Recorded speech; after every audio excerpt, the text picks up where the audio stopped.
இப்போ நம்ம பணியாரம் சுட போகிறோம். பணியாரம் சுடுறதுக்கு இட்லி மாவு கொஞ்சம் எடுத்து நம்ம வச்சுருக்குறோம்.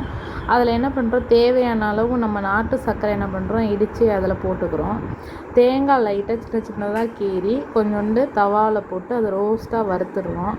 வறுத்து அதில் நம்ம ஆட் பண்ணிக்கிறோம். கொஞ்சோண்டு ஏலக்காய் பொடிஞ்சு அதில் நம்ம போட்டுக்கிறோம். இது எல்லாம் மிக்ஸ் பண்ணி இது மாதிரி இந்த குழியில் இது மாதிரி ஊற்றினோம்.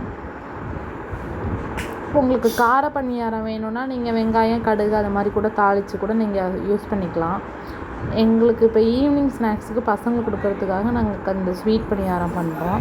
இதில் நெய்யும் 2 ஸ்பூன் நம்ம எண்ணெயும் ஒன்றா மிக்ஸ் பண்ணி இதில் ஆட் பண்ணி வச்சுருக்கோம். இது நம்ம மேலே இப்படி விடுறோம், இதுமாதிரி திருப்பி போடுறோம். 5 மினிட்ஸ்லேயே அதை நம்ம பண்ணிடலாம், அது பெரிய வேலை இல்லை. இங்கே பாருங்கள், பணியாரம் ரெடி. ஸ்வீட் பணியாரம் ஈவினிங் ஸ்நாக்ஸுக்கு நம்ம நல்லா இருக்கும்.